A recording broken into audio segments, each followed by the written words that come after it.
Hey everybody, Jason Bristol along with former Major League scout Jeremy Booth, as the Astros have now evened the series at 2 games apiece. You said when we first arrived here, I asked you, can these Astros win 2 games at Nationals Park? Right. And you said absolutely yes. And they have now so far taken the first 2 games of this series here in Washington. Yeah, they have. You know, the funny thing is, in a series like this, you know, you have 2 heavyweight clubs are going to fight it out the whole way. Home field advantage is nice to have for the end of the series. It doesn't really matter much for the beginning of the series. So, you know, the Astros gave up 2 at home. They came back and got 2 here in D.C., and, you know, there's another 3 to go. They did exactly what they're supposed to do. They got home field advantage back. All right, so we're taking your questions here. If you have any questions or comments, you want to talk about the game, certainly leave those for Jeremy and I. Matt Musil is in the clubhouse conducting interviews with the Astros. Robinson's Chirinos is over our shoulder. He's about to do an interview with the broadcast team. As you can hear, once again, the blowers are running behind us. They don't waste any time with that. No, they don't. The grounds crew here in Washington, they get after it pretty quickly after the game. That's one thing that we've noticed. I'll check here to see who's talking with us here on Facebook. There we go.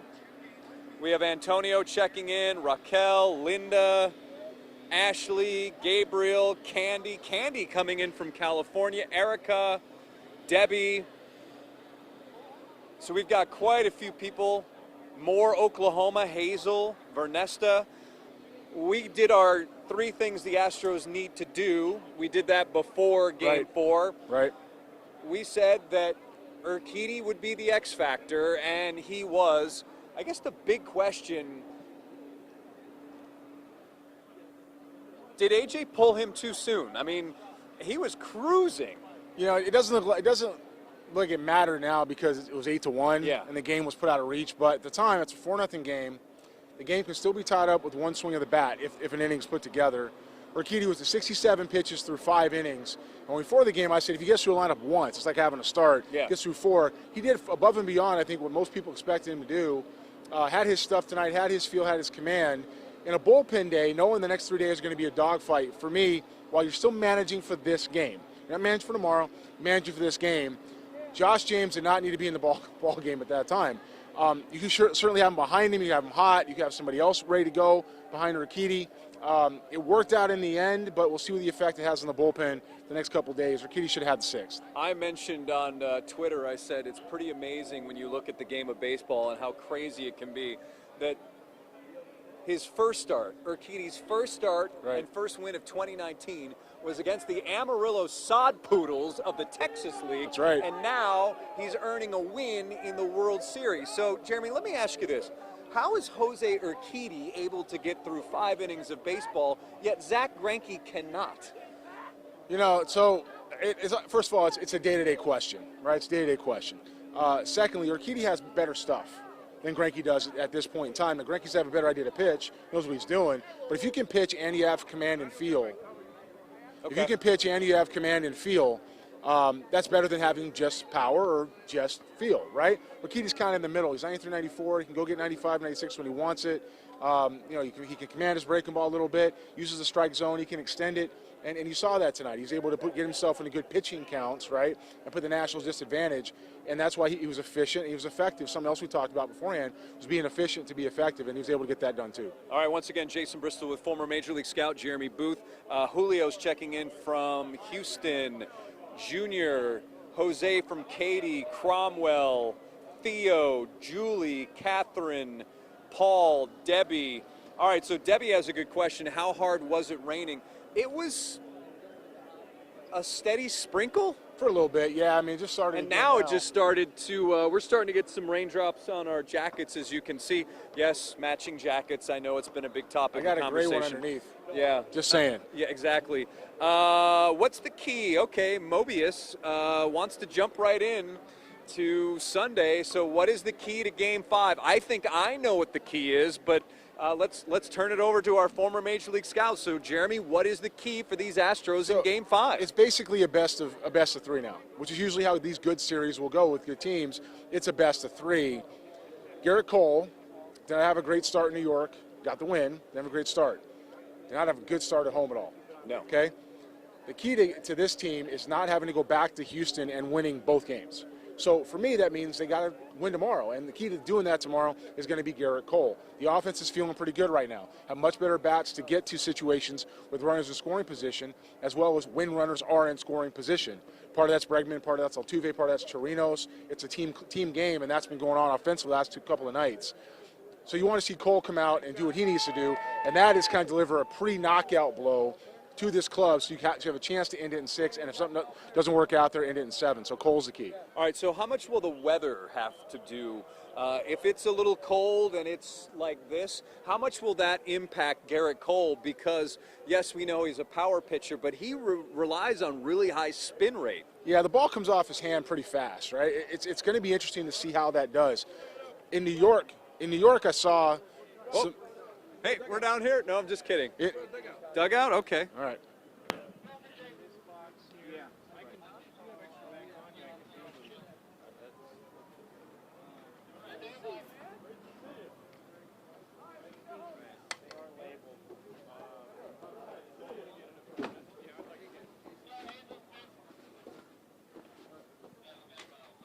Still live? This is TV, everybody.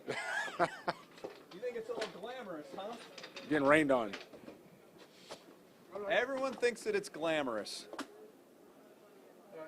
All Good. right, here, we'll switch, Jeremy. All right. All right, so we mentioned the feel. Yeah. All right, so we're in the Astros dugout, everybody. This is what you see on TV. You've got all the logos and everything else. Yeah. All right, so how much will or could the weather impact a start by Garrett Cole tomorrow? You know, the feel out of his hand, because the ball comes out so fast, or it's high spin, you have to see. You know, in New York, he didn't have his feel. In Houston, it was about getting it back, and it was actually less than it was in New York. You'd like to think that it's going to be fine. It's not going to matter, but you know, we'll see if the cold has something to do with it. It's going to be cold. It's going to be wet. It's going to be cold and wet tomorrow. You know, it could have an effect on how the ball comes out of the hand. If that's the case, then you're going to eliminate a pitch, which makes it easier to hit for the Nationals. It's still Garrett Cole, but it's easier to hit. Lindo wants to know, what did you all think about Bregman's grand slam? It was high. It was far. And it was deep. It's good to see him having better bats in those situations. He needs to do that. A lot of runners have been out there ahead of him, and he needs to execute. Jana checking in, Latoya, Raquel, Julie, Kelly, Julie again, Maria, Catherine. Let's see if I can get any other questions here. Ann says she's a believer. Well, I can tell you this. The guys in that clubhouse, they have been believers, right? Even when they were down 0-2, and that's the trademark of a championship team. Absolutely. They never. Yep. They never doubted themselves. I don't think there was. Yes, I think they were probably a bit shocked, surprised, maybe, but they've never doubted. Love the crowd was taken out of the game both nights. That's from Donna, and I think she has a point there. Yeah, they were leaving after the Grand Slam tonight. They were leaving a mass exodus, and you know, it's something. It's not what they expected. They come home 2-0. They expect them to deliver a little bit of a punch or an elbow to the ribs, if you will, against the Astros. Go up 3-0. Didn't happen. You know, the Astros won last night. Tonight was the night the Nationals didn't play real well, and the Astros capitalized. And it's back to having home field advantage in Houston, because now the series will be decided in Texas, and that's what you want. All right, let's see if I can load this again here. See, I still have us out on the field. You have us. I have us in the dugout. You have us in the dugout. Yeah. Everybody got a good bless you. Everybody got a good behind the scenes there, huh? Got to see what happens on television. It's not. All right, so Lakeisha says watching from Washington, but always reps Texas. Let's see. Donna says Texas proud. Michael, Astros the best. You got us now? There we go. Yep. Marcy, Raquel, hello from Houston. So the other things, we do our 3 things. The first thing was Urquidy. Yeah. Number 2, I don't remember what number 2 was. We talked about defense, though. That was number 3. No, number 3 was the crowd. Okay, so it was number 2 was defense, number 2 and was then defense. 3, yeah. Yeah, so what that meant was continue to execute routine plays, take care of the baseball. Bregman's been a little bit scattered with some of his throws across diamond, almost sailed one tonight, but overall pretty good defensive effort from the ball club and not giving the Nationals any extra outs. the fact that they have been able to neutralize the crowd. I mean, we don't think of Washington as like a New York or a Boston, but the fact that they have been able, I mean, we've seen the crowd outside the ballpark, getting into the ballpark. I mean, this is a solid baseball, East Coast baseball style atmosphere here. And I do think that that's certainly helped this team, the fact that they've been able to quiet the crowd for the most part and keep them out of the games here. Yeah, it's been good. It's a good environment, to be honest with you. You know, and what was interesting was watching, what it talked about was having the Astros use the crowd to their advantage. They enjoy the baby shark, right? Enjoy what's going on, and have a better environment, better feel of where they are, and not make it a road game, make it a game. And they were doing that. They were enjoying being around these fans. You know, it was fun to watch. It's always fun to watch good baseball being played in front of good people, and that's what you're having. So. All right, so here we get some questions now. I'm going to jump back to this one. Now, Debbie says, how are the Nats fans less rude than Yankee fans? Yes. However, we did see or encounter an incident outside the stadium. From what we were told, there was a young man, I don't even know if he was going to the game, but he was out in the festivities, and apparently there was some sort of altercation with an Astros fan, and he had handcuffs. That's what we got secondhand. But other than that, I mean, Nationals fans have been really, really classy, and listen, it's nothing like New York. It's nothing like Boston. Those are great baseball fans, but here they've been very welcoming, if you will, for the most part. Yeah, it's friendly. You know, we walked in today and to the ballpark, and people are asking and welcoming you, and just, you know, hey, great to see you. Thanks for making the trip. You know, look, you want to have a good experience. New York is a hostile environment, guys. It's just a hostile environment for anybody who's not a Yankee. It's a hostile environment for the Yankee players sometimes. It's just not. It's a special. And I use that word, you know, in any possible meaning. It's a special environment to be in. You know, Boston's unique as well. Boston's loud. Those fans have, you know, for years lost and didn't win a World Series, though. They showed up every day anyway, you know, so it's a little bit different. But this is a good place. You know, baseball here is a lot of fun, and the Astros are enjoying it. And baseball really, there's a rich tradition here, as I'm kind of going off on a different railroad. But you think of it's Negro League history, and obviously the Washington Senators and players and managers, and you look at Ted Williams and Frank Howard and Josh Gibson and Walter Johnson. So there is a very rich baseball tradition here. Donna, and both Nancy and Donna have a question about Chirinos. It looked like Chirinos was hurt. Is he okay? Nancy wondering, is Chirinos okay? We believe he's okay. Yeah, I mean, fine. he was out here doing an interview with the broadcast network, so we have no reason to believe that he's not okay. And it won't be a surprise if he's not playing tomorrow, because it's Garrett Cole's day, and of course Martin Maldonado is the guy who typically catches Garrett Cole because of his ability to take out the running game. Right, and it also allows, you know, if that's the case, Chirinos an extra day now behind that, because there's an off day getting back to Houston, right? So Chirinos might have a couple of days now to recover, because he'll be behind the plate for Verlander. All right, so one question: if we win tomorrow, meaning Houston, if we win tomorrow, is it done? No. 4 games, first to 4.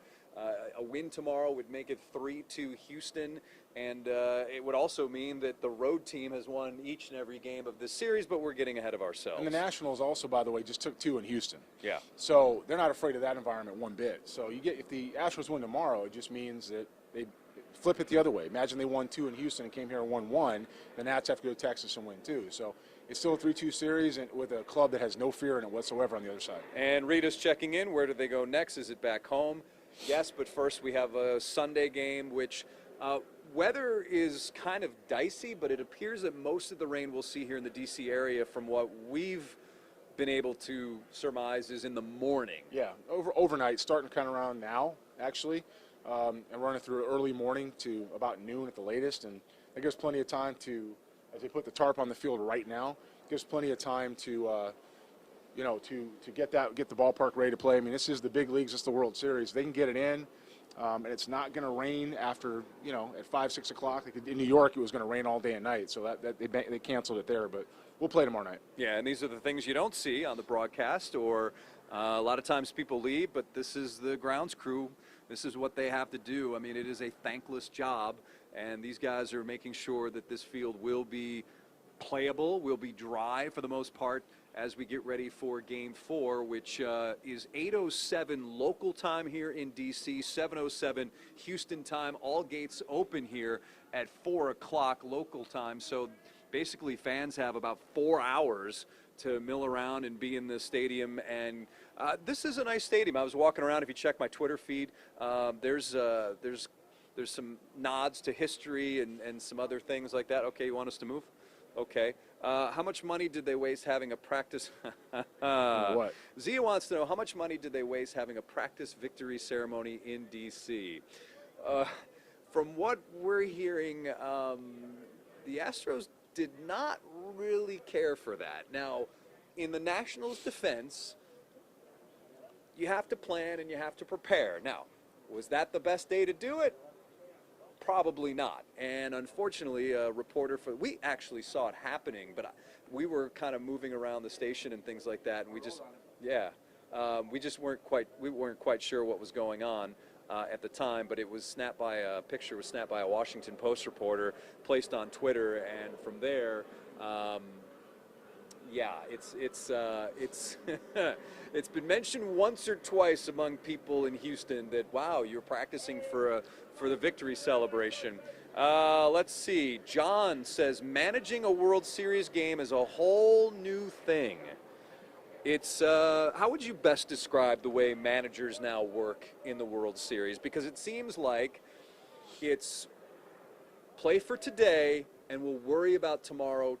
It really depends on the situation that you're in. You're obviously trying to win every game one step at a time, but it depends on your personnel, how you manage. You know, some clubs have, you know, like the Astros, they got 3 starters, really, right? And other guys are trying to find in the four spot to get through. So some relievers may pick up some innings. The lineup hasn't really changed at all. You know, it's been a couple guys moving up and down, a spot here, a spot there, but those same 9 guys are running out there every night for the most part, right? So it's really about how the situation dictates and if your personnel is set up to do that.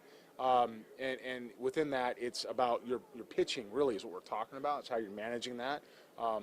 You know, you may play for a run here or there. You may hit behind somebody. It's a little different than playing in June, for sure. But, you know, every run matters, but it's really about your pitching and how we're going to carry that. So that's the difference you see now versus, you know, say April or May. And another thing that's obviously a difference is that you're playing without the designated hitter. And so that's something that here, obviously, that AJ has had to factor in with his pitching changes.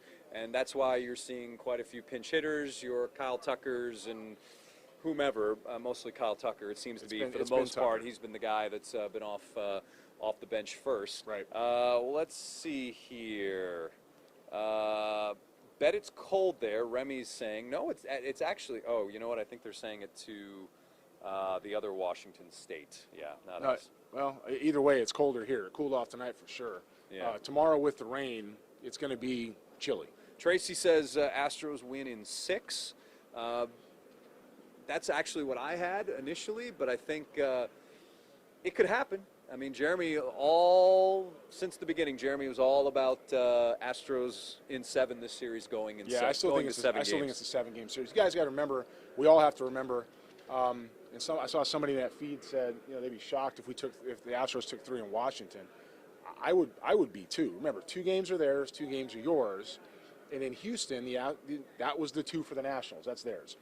The Astros did not play well in Houston.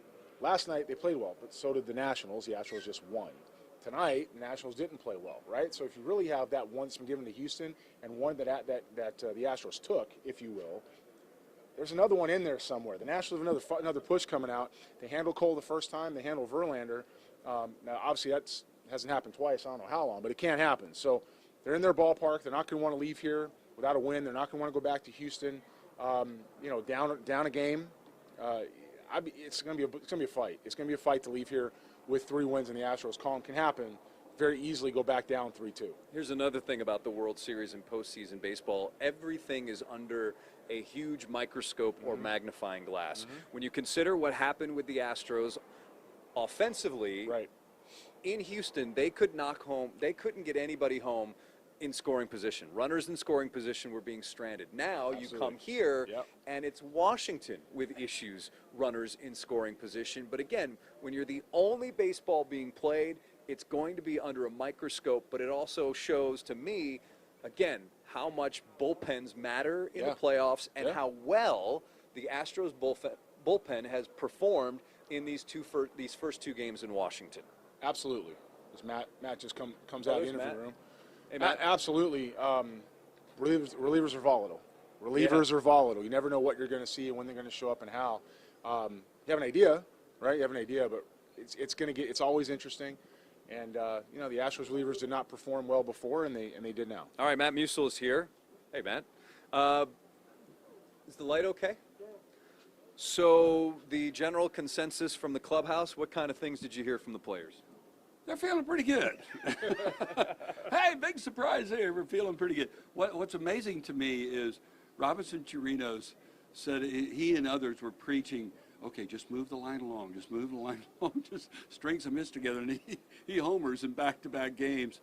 But Robinson is so good. He's so locked in. He said he was explaining how he rolled over on a pitch, hit into a double play. He was just, he was so upset. And he said, he throws me a changeup and misses, and he said, it's middle, and what am I going to do? Yeah. I'm going to crush that. But he said Urquidy was nearly unhittable. Yeah. And Jose said the exact same thing, Jose Altuve and Jake Marisnick. Yeah. They all said the same thing, playing behind this kid. He was nearly unhittable tonight, and that's why I wasn't in there for AJ, but he opened himself up for some criticism if that thing would have gone south and Bregman doesn't come through with that grand slam. Is it possible? I mean, certainly a lot of the game plan is decided before these guys even take the field, how many pitches, how many innings. Is it possible that he's thinking maybe I may need Urquidy in a Game 7? Well, Do you think that could have played any role in this? He said 5 innings and 75 pitches before the game. That's what he said, right? That's what he hoped to get. He got 5 and 67. So in his mind, he accomplished his goal. Yeah. However, there's nothing hurt by letting a guy that's cruising to make sure you take tonight, managing for today, right? Take tonight and let James be hot in the bullpen behind him. Or anybody, Joe Smith, Presley, doesn't matter who you are. Somebody else behind in the bullpen. Somebody gets on base, we're good to go. Now, I get the point of wanting James to start with a clean inning. I get that. Starts a clean inning. But, however, James has had some control issues. Forget command. He's had some control issues, right? And very quickly, you got 2 guys on base. And we're going to get somebody anyway. Now you burned Urquidy. Urquidy could have done that and going to get somebody right behind him anyway. So, you lose that because it's an 8-1 victory. It can matter tomorrow. It can matter Saturday. Right. Or, Tuesday, Saturday. Tuesday, Wednesday. But Greinke day of the week is I don't know. We're up till whatever o'clock in the morning. But Greinke's what, Wednesday now? This gets back that far? Yep. So Urquidy, you would think after tonight, has earned him and Peacock to come in right behind Greinke. And if Greinke gives you 4 in a Game 7, and Urquidy gives you 3, he's feeling pretty good with Will Harris and Osuna, and pick somebody. And you got Joe Smith. And Joe Smith, if you need him. Pitched well. So Will did not pitch much tonight, so he could go that was again. But I think it all started tonight. You guys already picked the big thing. The big thing tonight was getting that thing go. 4 straight singles in the first, putting the pressure on the Nats. AJ still maintains that they were not pressing in those first 2 games, but the guys say, we felt like we were pressing. Yeah, we were overreacting. So I said this earlier, and Jason and I talked about it earlier, and it's hard to say because these guys are pros. They're big leaguers, and it's extremely difficult. A lot of people say it's the hardest sport ever to play. It's extremely difficult to do this, and these guys if they're big leaguers, they're 1% of the 1% of people who get to play professional baseball, right? They're extremely talented. And as much as they're trying to focus on the World Series, and it's funny because before the games in the regular season, there's people around the plate for BP. There's media out there. There it is, but it's nothing like the postseason. It's absolute pandemonium. Everybody wants your time. Everybody wants to talk to you. They want to say, "Hey, what's up? How's it going?" It's hard to focus and get your work in. So your pregame prep time is really important. How you get your head together, how you spend your time getting there. Sometimes you just want to go to work. And the issues that happened with the now ex-Astros executive Brandon Taubman create a microscope on what they were doing. They won't say that was what they felt. Maybe they don't even know they were feeling it. It had to help having that at least removed. It had to help having it removed so they could just play baseball. And what they've done the last couple nights is exactly that, play baseball. So I'm not saying that was it. Maybe it was being in the World Series again. Maybe it was having to come to try to win another title. Maybe it was that they were expected to do it. But something changed. Overconfidence? If they're saying pressure, something changed between the ALDS where they didn't feel it. So it was a battle. They didn't feel pressure. The ALCS were a battle, but they were just a better team. Right. And they didn't feel it. The worst thing they had to deal with that was fans. Something happened between then and now to make them feel pressure. What was that? Because the expectations. Maybe. It's the expectations, I think, Jeremy. That's the could big be. thing. And all of a sudden, oh my gosh, we are here. We've talked about it since spring training. We better do this. And then Washington comes out hot in game 1. Yeah. And in game 2, it's a close game. Against your guy. But they're saying that they've said they felt like they weren't pressing here, but they were pressing at home. Is that correct? Or are they pressing The both guys, places?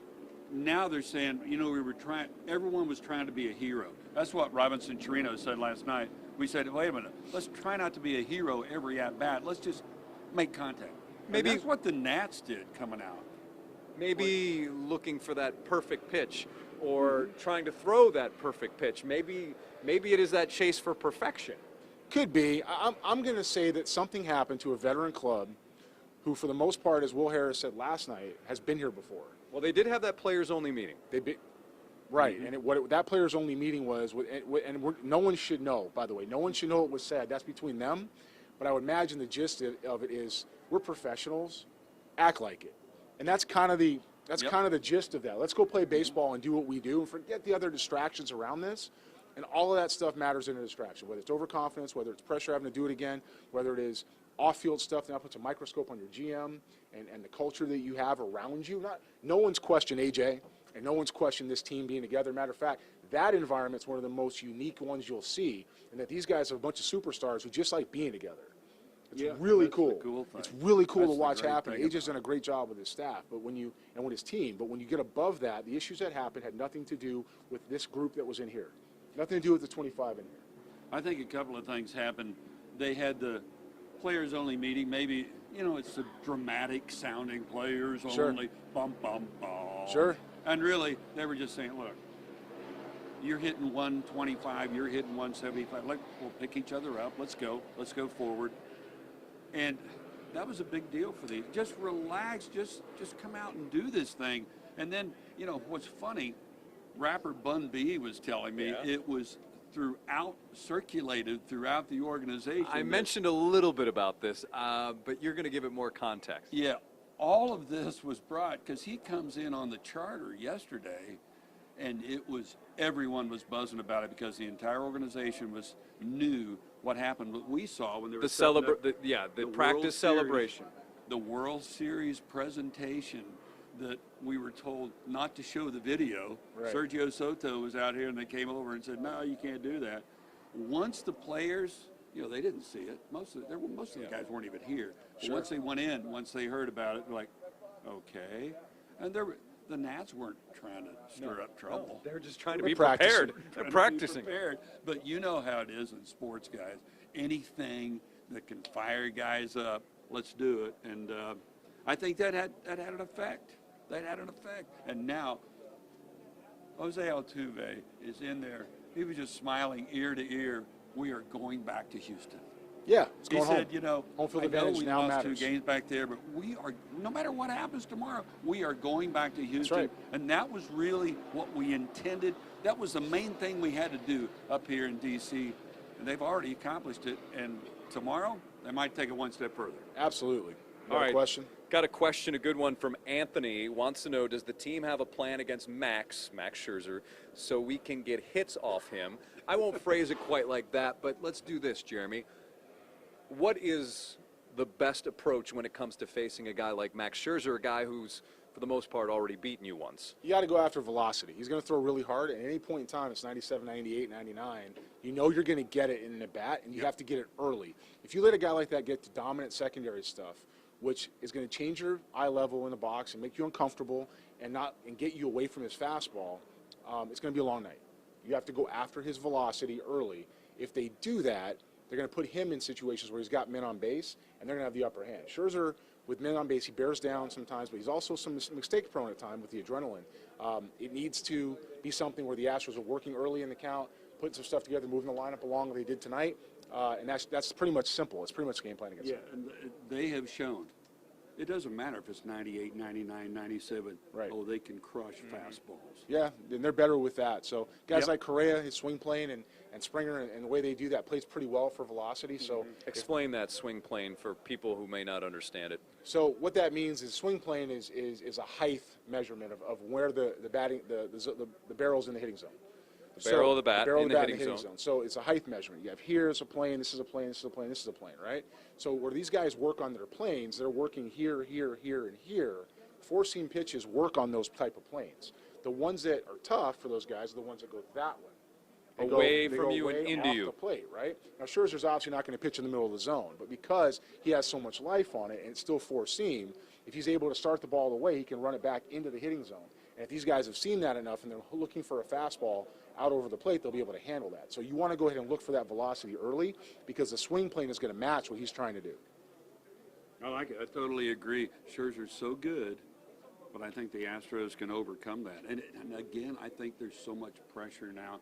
Now, we can take this tact on it and say, you know, the Nats, there is no pressure. They weren't even supposed to be here. Weren't even supposed to be in the postseason. But now they're here, and they're up 2-0. Yeah, here. They're feeling it. Yeah, the momentum is clearly shifted, and I think that now they're thinking, potentially saying to themselves, "Oh, these are the Astros. These are the guys.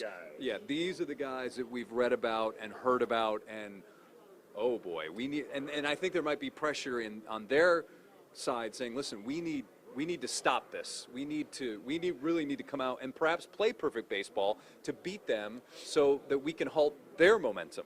Yeah, remember Bregman, what he said last night? Or the night before, he said, all we need to do is stop the bleeding. After going into the news conference, into Game 3, he said, look, all we need to do is stop the bleeding. We stop the bleeding, we're going to have a fun series. Yeah, and that's what postseason sports is about, right? Stopping the bleeding and making sure that you stop your bleeding and then getting the other guy to start bleeding and see if they can stop the bleeding. The best part about the series right now is it turns into a game of three. It's a series of three. Yep. Okay? You have Cole, you have Verlander, and you have Zach Greinke on the mound. Again, probably backed up by Urquidy, Peacock, and whoever else needs to be on hand that night.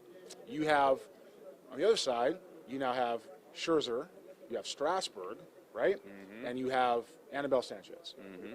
That's a pretty good 3 games. Yes, it is. That's a pretty good 3-game matchup. And if you draw up a World Series, that's the type of stuff you want to see because all 3 of those games, while one got away from the Astros, all 3 of those games were fun for parts of it. There were parts of those games that were pretty fun to watch. So you really want to have that happen. If you're a fan in Houston or Washington or anywhere else, that's what you want. You want to see that. You want to see Anthony Rendon doing what he does. And you want to see Alex Bregman hitting the ball out of the ballpark. And you want to see Greinke buzzing back Soto after he stares him down on a ball. And you want to see Scherzer go after the hitters in the box. And you want to see Springer engaging with the fans in right field because that is what this is about. And they're having a blast doing it. And if I had to narrow this down to 3 games, and these are the 2 teams I had, every at-bat, every pitch, and every night is going to be a battle. It's going to be fun to watch. You know who's hacked off? Detroit Tigers fans. Oh, absolutely. Absolutely. There's a lot of former Tigers. When they had a pitching rotation. Yeah. I scouted them then. I had them. I had Verlander, I had Scherzer, I had David Price, I had Anibal Sanchez, Rick Porcello was in that. That was like 5 days in Detroit against the Royals. I was like, what am I doing here? It was home. Great. Felipe says scoring first and early has made a huge difference. I would agree with that. I would definitely agree with that. We talked about that early. I've got us in 41 minutes we've gone. Is that about right? Okay. Have we gone 40 minutes? Sergio is checking it. Yeah. He's checking. 30, 40, yeah. All right. Well, 40 more. you want to do 40 more? Okay. All right, let's do 40 more. How much did it rain? How much did it rain? You know, people were asking. It rained. Yeah, it was off and on, and then it sprinkled here for a couple of seconds. That's why we came down here. And at some point, it seemed fairly steady sprinkle, but obviously it didn't really impact the fans because for the most part, the ones who did stay, they were toughing it out. Hey, they paid these prices. If I would pay that price, I'm staying to the very last out. I don't care if they're down by 18 Yeah, I didn't get that. But I don't get coming to World Series and leaving halfway through. Like, exactly. I'm But not going. Hey, guys, you know this, playing sports. If you're in a game, I don't care if it's football, baseball, soccer, you're in a game and you're behind and it's raining. Yeah. Oh, it feels like a downpour. But if you're leading, oh yeah, we've got him. And that's what I felt like once it started raining, and it was like, oh, we aren't going back from this. I don't know if it was true or not, but that was a feeling I got watching the Nats. All right, so I think after 40-something minutes of talking we Astros at? baseball, I think that perhaps now is a good time to put a bow on this gift box here. I got a question, though. Okay. What's your keys for tomorrow? Who do you think is your key for tomorrow? Oh boy, look at Jeremy throwing down I'm the. curious know because exactly because here's why. Like I know what my key his home is. field advantage has proven not to I matter. know what my key is. The home field has My key is Garrett Cole. Garrett Okay. Cole has to be Garrett Cole, to Okay. use one of your phrases, All right. because Garrett Cole, his last start was not a Garrett Cole start. His one in Yankee Stadium, well, I think that shows you how much Garrett Cole has improved and matured in his time because here in Houston, because I think a game like he pitched his second one in Yankee Stadium, or excuse me, his second start, the one in Yankee Stadium, 4 years ago, he does not win that game. True. And I think that he has really grown into a complete pitcher, not just stuff-wise, but also mindset. Yeah. And I think that Garrett Cole has to be Garrett Cole and be a dominating Garrett Cole, and I think that that's the key for me. Matt? I agree with that. And, you know, it's interesting you say the development, and I think JV played Sure, a large definitely. part of that. Of course, Strami. Robinson Chirino said, it's amazing how Jose Urquidy got so much better. He said in June, he was up, showed some things. He said the last 4 weeks, this kid has gotten so much better, that is amazing right there. That's an amazing comment. So, yeah, I think Garrett has to be good. I think the bats have to come out and Score early. It's the same in football, soccer, and baseball. You score early, you put pressure on the opponent. And I'm telling you, the Nats, if they get behind, it's going to feel like the weight of the world's on their shoulders. You know, we talked about before the series Juan Soto, right? His Yeah. impact, and obviously he changed the game in game one. Yeah, that was me talking about that. And Brantley, for example, who was Nice job. outplayed in Houston, Yeah. has shown up here. Yeah. And so we can't sit there and talk. We can't sit there and talk about, in my mind, where there's an advantage right now. This is an even series. If I got to pick Cole or Scherzer, yeah, I'm picking Cole, but I'm really afraid of Scherzer. Like I'm not putting down what he can do. If I got to pick Verlander or Strasburg, well, I'm probably still picking Verlander right now, but Strasburg can go shut you down. Pretty good. If I got to pick Greinke or Sanchez almost no hit the St. Louis Cardinals. Mm-hmm. It's not cake. It's not cake. I mean, Springer okay. Marizzi did a good job tonight. He did. Rendon has played unbelievable baseball. He is really good. It's fun to watch him. and Really Bregman good. Kind of square Really up. great. It's really good. It's fun watching him and Bregman kind of square up. And Altuve's Altuve, and he continues to show up night in, night out. Yuli Gurriel with the defensive play tonight and what he's meant to this ball club on both sides of the ball now. It's gonna be fun. It's just fun. This is fun. It's what you live for. It's going to be so much fun. I asked Garrett earlier today. I said, Juan Soto said that he remembers batting against you in spring training. It had helped him so much, so he was just sitting on fastball. Garrett's answer was this: yes, I remember. I pitched against him in spring training, and yes. After his first at bat, I'm guessing he was sitting on fastball. It was like, okay, it's coming again.